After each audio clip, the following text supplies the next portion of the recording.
Goeiedag luisteraars. Baie welkom by vandag se program. Ek gesels vandag oor die wedloop. 'n Tydjie gelede kry ek eendag 'n visioen van 'n atletiekbaan. En ek sien voor my die baan waarin ek nou om hierdie baan moet hardloop. Nou die laaste wat ek op 'n atletiekbaan was toe ek op skool was. En ek kry toe ook sommer dadelik die herinnering van hoe ons op skool gedwing was om tydens elboperiodes om daardie baan te hardloop. Nou vir die atlete was dit lekker en hulle het lag om die baan gehardloop. Maar vir sekere van ons, wat so 'n bietjie onfiks was, en nie regtig gehou het van hardloop nie, was dit die grootste straf en vernedering. En terwyl ek hierdie visioen het van waar ek om hierdie atletiekbaan staan, is dit die eerste gedagte wat by my opkom. Ek wil nie. Ek wil nie om die baan hardloop nie. Ek wil nie deelneem nie, want ek weet reeds ek gaan verloor. Hou nie van hardloop nie. En ek raak sommer opstandig teenoor almal wat ons gedwing het om daardie baan te hardloop. So begin ek met die Here gesels oor wat ek sien en wat ek ervaar. En die eerste ding wat by my opkom is, Here, U woord vergelyk die lewe met 'n wedloop. En waar ek hier staan, besef ek dat almal hou nie van hardloop nie. So beteken dit dan, dat party mense is dan beter met die wedloop van die lewe as ander. Here, U is 'n genadige God wat vir die kinders net vrede en vreugde wil gee. Hoekom dan vir almal in die wedloop daar deelneem, terwyl hulle nie so fiks is nie?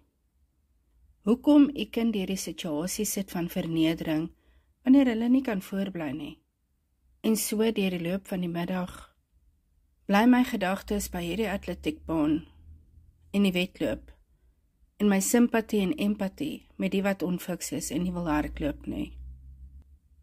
En ek begin eerstens om 'n vergelyk te tref tussen die wat fiks is en voor hardloop, en die wat onfiks is en wat agter hardloop, en glad nie hierdie wedloop geniet nie. En ek vra vir myself af, wat kan gedoen word om hierdie wedloop lekkerder te maak? Sal dit help om die omgewing te verander? In plaas daarvan om op hierdie koue en oninteressante atletiekbaan te hardloop, dalk die wedloop te skuif na 'n plek met 'n mooier view, 'n mooier scenery. Dalk soos op 'n berg, deur die veld of op die strand. Sal dit dalk die wedloop lekkerder maak? Seker sal dit. Maar as ek nou mooi daaraan dink, dan bring dit baie meer obstakel mee. En dit maak die wedloop nog moeiliker. Op die berg gaan daar klippe en bome en takke wees. Jy gaan moet fisies klim, en dit gaan baie moeiliker wees as om op 'n plat reguit atletiekbaan te hardloop. So ook sal die wedloop deur die veld of op die strand dalk lekkerder wees, maar beslis moeiliker. En ek kom tot op die besef dat ons baie keer die omstandighede om ons wil blameer vir ons attitude teenoor die wedloop. Die probleem is nie waar jy moet hardloop nie, maar dat jy nie wil hardloop nie. Hoe sou ek dan my attitude kan verander? Seker sal dit help as ek meer fiks word. Seker sal dit help dat ek nie uit asem en moeg raak nie. En die enigste manier waarop ons kan fiks raak in die wedloop van die lewe, is deur tyd in God se woord deur te bring, om God te leer ken. In gebed raak ons fiks, want hoe meer ons die bagasie van die verlede afskud, hoe ligter gaan ons raak. Hoe meer ons vergewe en vryspreek, gaan die kettinge wat ons vashou afbreek, en sal ons nie teen dit moet sukkel om vorentoe te kan beheer nie, terwyl dit ons die hele tyd terugtrek nie. Ag, en dan kom ek in my gedagtes op die plek, waar as al die dinge af is en weg is, dan wil ek sommer oor hierdie baan dans vir die Here, en ek wil hom worship, en dan kan ek vreugde en vrede in my voel opborrel.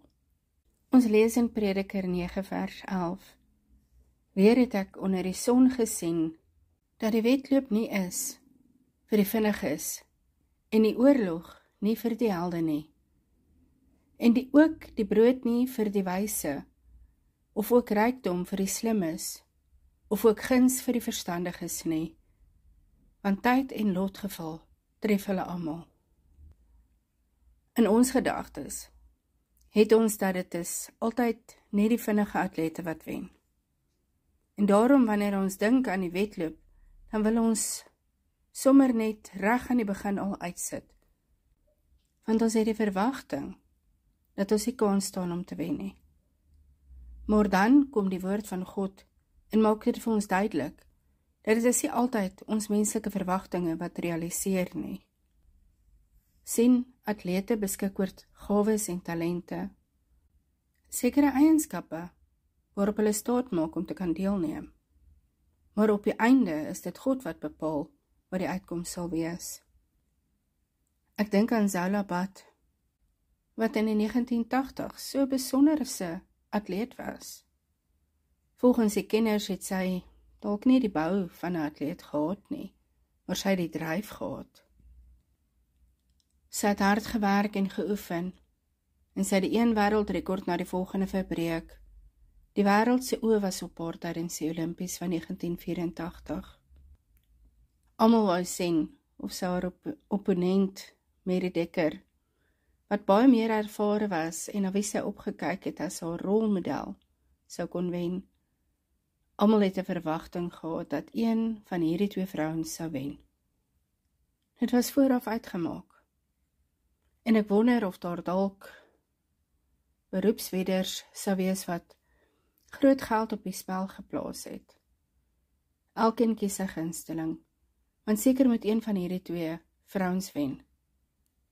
En van buite af sou die wêreld na hierdie jong atleet kyk en dink dat sy alles gehad het. Dat dit goed gaan met haar. Haar atletiekloopbaan het net van sterkte tot sterkte gegaan, maar wanneer 'n mens dieper gekyk het na haar lewe, dan besef jy die dryf agter haar sukses was die afsterwe van haar suster. Die seer van haar verlies het haar gedryf om harder en harder te werk en te oefen om so van die hartseer af weg te hardloop. Aan die begin van hierdie wedloop tydens die Olimpies was sy geestelik nie op 'n lekker plek nie. Sy was weg van die huis af. Sy was eensaam. Sy was onder geweldige aanvalle. En as ek daaraan dink, dan moes sy op daardie oomblik ook gevoel het dat sy nie wil hardloop nie. Maar so begin die wedstryd. En soos wat verwag is sy en Mary Dekker van die eerste 3. Mary voor, Zola derde. Maar Zola begin al vinniger hardloop en steek dan vir Mary verby. En iewers sluip daar 'n probleem in, want die twee maak kontak wat daartoe lei dat Mary val en seer kry. Zola wat heel onbewus was, hardloop voor en kry sterk eerste plek. Maar soos wat sy verder hardloop, sien sy vir Mary aan die kant lê, en dan hoor sy die skare wat vir haar boe en blameer vir wat gebeur het. En so verminder sy dan haar spoed, en een na die ander steek die atlete haar verby, dat sy eindelik 7de eindig. So sien ons dat dit wat die mens verwag het glad nie gerealiseer nie. Nie omdat hierdie vrouens nie die beste was nie. Nee, deur omstandighede. Iets wat ongelukkig nou maar net gebeur het, wat gemaak het dat Mary geval het. En as gevolg daarvan het Zola skuldig gevoel, en as gevolg van skuldgevoelens het sy haarself uit die spel geplaas. Sy het haar regverdige eerste plek opgegee vir skuldgevoelens. Hoeveel keer gee ons nie ons regverdige eerste plek op in die lewe vir skuldgevoelens nie? As ons kyk na die wedloop van die lewe, dan sien ons dat ons verlosser, Jesus Christus, het self ook kom deelneem aan hierdie wedloop. En hy het vir ons kom wys om dit te voltooi. Ek lees vir ons Hebreërs 12 vers 1 tot 4. Daarom dan, terwyl ons so groot wolk van getuies rondom ons het, laat ons ook elke las aflê, en die sonde wat so maklik omring, en met volharding die wedloop loop wat voor ons lê, die oog gefestig op Jesus, die leidsman en volëinder van die geloof, wat vir die vreugde wat hom voorgehou is, die kruis gedra het, die skande verag het, en aan die regterhand van die troon van God gaan sit het. Want julle moet ag gee op hom, wat so 'n teespraak van die sondaars teen hom verdra het, sodat julle in julle siele nie vermoeid en verslap nie. Julle het nog nie ten bloede te weerstand gebied in julle stryd teen die sonde nie. Vers 1 stel dit vir ons duidelik, dat as ons wil deelneem, dan moet ons ontslae raak van die laste, wat ons saam met ons sleep. En dalk is omstandighede nie altyd lekker nie. Dalk is hierdie deel van jou wedloop deur die woestyn. Dalk is jou wedloop op die pad vol dorings en rotse. Dalk is jy omring deur sonde, en dalk word jy heeltyd gehak en gekrap deur die doringbome langs die pad. Maar jy moet volhard, deur in geloof vas te staan by Jesus. Gooi elke sondelas af. So nie word jy die heeltyd gepootjie, en jy gaan aanhou val en seer kry. Ons moet ons oë vestig op Jesus, want hy het op hierdie wedloop gehardloop. En sy wedloop het behels 'n doringkroon op sy kop, terwyl hy daardie sware houtkruis opgedra het teen daardie berg. Hy was verag, beskuldig, aangekla en veroordeel oor sy liefde vir ons.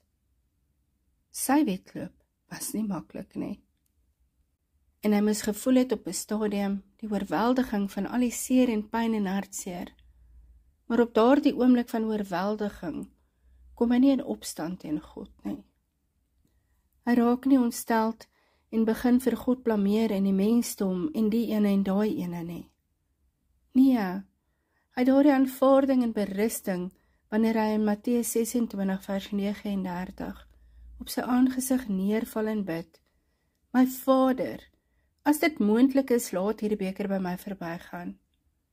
Nogtans nie soos ek wil nie, maar soos U wil. Hoeveel van ons is bereid om op ons knieë neer te val? Ons sien hoe die Verlosser hierdie wedloop voltooi het. Hy het nie vasgekyk teen die doringkroon nie. Hy het nie vasgekyk teen die kruis en teen sy liggaamlike stryd en afsterwe nie. Hy het nie vasgekyk teen die seer en die verwerping van hierdie mensdom nie. Nee, sy oë was gerig op die beloning, die prys vir sy oorwinning.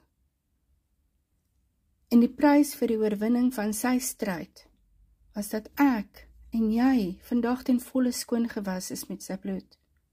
Ons is ten volle vrygemaak, ten volle genees. So in daardie stryd wat hy gestry het hy verby die doringkroon gekyk en hy het vir my en vir jou gesien. En sy liefde vir ons was so groot dat het hom gedra het deur daardie stryd. Daarom, wanneer ons deur die wedloop van ons eie lewe worstel, kan ons oë vestig op Jesus. Ons kan ophou fokus op die dorings en die rotse in die pad rondom ons. Ons kan ons oë vestig op Jesus Christus, ons leidsman, die een wat voleindig het in die geloof. En soos wat hy die kruis gedra het vir die vreugde van ons verlossing, so moet ons ook daardie kruis dra vir die vreugde van hereniging en ontmoeting met hom, in dankbaarheid dat hy daardie ontmoeting moontlik gemaak het deur sy eie stryd. Want wat het ons om oor te kla? Ons het baie om oor te rou. Ons het baie wat ons terughou en laat struikel in ons lewe. Ons stryd teen die sonde van hierdie lewe is nie maklik nie. Ons stryd om bevryding en genesing is soms lank en moeilik. Hoe kan ons egter? Ons siel is so vermoeid en verslap. Terwyl nie een van ons al ooit so ten bloede moes weerstand bied in ons stryd teen die sonde nie. Soos wat die een wat ons verlos het, moes doen nie. Maar ek wil afsluit, nie met 'n vermaaning nie, maar met 'n uitnodiging uit Matteus 11, vers 28 tot 30. En maak vandag hierdie jou eie persoonlike uitnodiging. Vers 28. Kom na my toe, almal wat vermoeid en belas is, en ek sal vir julle rus gee. Kom na my toe, Martha, en ek sal vir jou rus gee. Kom na my toe, Piet en Saartjie en Koos, kom na my toe en ek sal vir jou rus gee. Dis 'n belofte. Vat vandag hierdie persoonlike uitnodiging en belofte en maak dit jou eie. Vers 29. Neem my juk op julle en leer van my, want ek is sagmoedig en nederig van hart. En julle sal rus vind vir julle siele, want my juk is sag en my las is lig. Die wedloop van die lewe is nie aldag lekker nie. Soms is dit moeilik, soms is dit seer. Maar as ons gaan skuil in die arms van Jesus, en ons neem sy juk op, en ons leer van hom, dan vind ons rus vir ons siele, en die las wat ons saamdra word al ligter en ligter. Ek wil almal uitnooi om vandag hierdie keuse te maak. Kies die lewe of kies die dood. Ja, Here, ek wil hardloop. Ek wil fiks word, sodat ek hierdie wedloop kan geniet, en daarom gaan ek meer tyd in die woord deurbring. Ek gaan meer tyd op my knieë neerbring in gebed, sodat ek kan fiks wees vir hierdie wedloop. Ek kies om genesing te neem vandag van al my vorige beserings. Kies om al die pakkies sondes af te gooi vandag. Kies om volkome vry te wees van alles wat ek so lank saamgesleep het, sodat ek nou lekker los en vry kan draf, kan dans langs hierdie baan, tot binne in die arms. Dankie, Here, vir die genesing. Dankie vir die eie wedloop wat U voltooi het op hierdie aarde. Dankie vir die prys wat U betaal het, vir die beloning, my eie genesing en verlossing.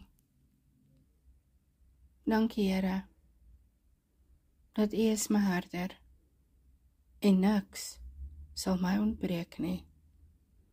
U laat my neerlê in groen weivelde, en na waters waar rus is, lei U my heen. U verkoop my siel. U lei my in spore van geregtigheid om U naam ontwil. Al gaan ek ook in 'n dal van doodskade wees, sal ek geen onheil vrees nie, want U is met my. U stok en U staf, die vertroos my. U berei die tafel voor my aangesig, teenoor my teestanders. U maak my hoof vet met olie, en my beker loop oor. Net goedheid en guns sal my volg al die dae van my lewe, en ek sal in die huis van die Here bly in lengte van dae. Amen.